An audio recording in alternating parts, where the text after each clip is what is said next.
আকাশ আর সন্ধ্যার ভালো করতে গিয়ে বলির পাঁঠা হলো তারা। মাঠান নিজের ভুল বুঝতে পারলো। হ্যাঁ বন্ধুরা, সন্ধ্যা তারা সিরিয়ালে তোমরা এরকমটাই দেখতে পাবে। পুরো গল্পটা জানতে হলে প্লিজ লাইক দিয়ে সঙ্গে থেকো। সন্ধ্যাকে ফেরানোর জন্য আকাশ বাধ্য হয়ে সন্ধ্যাকে কথা দিতে বাধ্য হয় যে সন্ধ্যার স্মৃতিশক্তি ফিরিয়ে দেবে। কিন্তু আকাশ মনে মনে এটাও ভাবে সন্ধ্যার যদি স্মৃতিশক্তি ফিরে আসে তাহলে তো আকাশকে ছেড়ে চলে যাবে। এইসব কথা ভাবতে থাকে আকাশ। কিন্তু সন্ধ্যাকে বাড়ি ফিরিয়ে নিয়ে যাওয়ার জন্য ঠাকুরের পায়ে হাত দিয়ে সন্ধ্যাকে কথা দেয় যে সন্ধ্যার স্মৃতিশক্তি ফিরিয়ে আসতে সাহায্য করবে আর সন্ধ্যার এই অবস্থার জন্য যে দায়ী তাকে খুঁজে বার করে শাস্তি দেবে। তখন সন্ধ্যা ঠাকুরের পা ছুঁয়ে বলে যদি যে কথাটা দিয়েছে সেটা যদি না রাখে তাহলে সে এই গ্রাম ছেড়ে অনেক দূরে চলে যাবে। এই কথাটা শুনেই আকাশ ভয় পেয়ে যায়। এদিকে অঙ্কনের সাথে তারার বিয়ে হয়ে যাওয়ার পর মাঠান বলে যে তারার বাড়িতে যেতে অঙ্কনকে, কিন্তু অঙ্কন বলে সে সেখানে যেতে চায় না, কারণ তারাদের মাটির ঘর আর একজন রাইস মিলের মালিক হয়ে মাটির বাড়িতে থাকবে সেটা তো হয় না। আর যদি তারার বাড়িতে থাকি কেউ যদি অঙ্কনের হাত থেকে ওই দলিলটা কেড়ে নেয় তাহলে তখন কি হবে?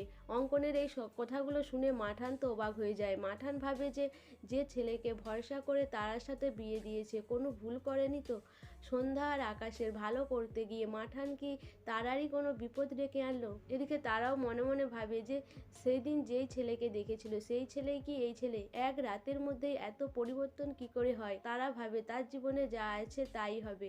সে তার মেজদির জীবন থেকে অনেক দূরে আজকে থেকে সরে যাচ্ছে। এইসব কথা ভেবে তারা মনে মনে কষ্ট পেতে থাকে। এদিকে বিজুরি আর সন্ধ্যার মা এসে মাঠানের বাড়িতে হাজির হয়। মাঠানকে দোষ দিতে থাকে। মাঠান কেন বিজুরি আর তার মাকে খবর দেয়নি তারার যে আজকে বিয়ে হচ্ছে সেটা তো তার দিকে জানানোর দরকার ছিল। মাঠান জানায়নি কেন? মাঠান হাত জোড়ো করে তারার মায়ের কাছ থেকে ক্ষমা চেয়ে নেয়। বলে আমি এত টেনশনের মধ্যে ছিলাম যে সব কিছু সামলাতে গিয়ে আপনার দিকে খবর দিতেই ভুলে গেছি। এরপরেই আকাশ বাড়িতে ফিরে আসে। আকাশ বাড়িতে ফিরে আসার খবরটা শুনে সবাই বাইরে এসে হাজির হয়। আকাশকে জিজ্ঞাসা করে যে সন্ধ্যা কোথায়? সন্ধ্যাকে কি খুঁজে পায়নি আকাশ? তখনই সন্ধ্যা বাড়িতে আসে। সন্ধ্যার মাথায় এক মাথা সিঁদুর দেখে মাঠান আকাশকে জিজ্ঞাসা করে যে সন্ধ্যার মাথায় সিঁদুর কেন? তখনই আকাশ বলে যে সন্ধ্যাকে সে ঠাকুরের সামনে বিয়ে করেছে আর পুরোহিত মশাই সাক্ষী রয়েছে।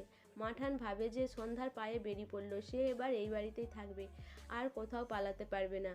কিন্তু আকাশের মুখটা শুকনো দেখে মাঠান জিজ্ঞাসা করে যে কি হয়েছে? আকাশ জানায় যে সন্ধ্যা এখানে একটা শর্তেতেই এসেছে, তার স্মৃতিশক্তি ফেরাতে আমাকে সাহায্য করতে হবে, আর এই অবস্থার জন্য যে দায়ী তাকে খুঁজে বার করে শাস্তি দিতে হবে। এই কথাটা শুনে প্রধানমশাই ভয় পেয়ে যায় যে সন্ধ্যার যদি স্মৃতিশক্তি ফিরে আসে আর যে মেরেছে তাকে যদি খুঁজে বার করতে যায় তাহলে তো সব শেষ হয়ে যাবে। কিন্তু মাঠান সব কিছু ভুলে গিয়ে সন্ধ্যাকে বরণ করে বাড়িতে তোলার কথা বলে। সন্ধ্যাকে বলে দুধে আলতায় পা দিয়ে ঘরে ঢুকতে, কিন্তু সে এইসব নিয়ম পালন করতে চায় না। সে বলে তার বদলে তার স্বামী এইসব পালন করবে। তখন আকাশকে কলসি কাঁকে নিয়ে আলতা পা করে বাড়িতে ঢুকতে যাবে, তখনই সে পড়ে যায়।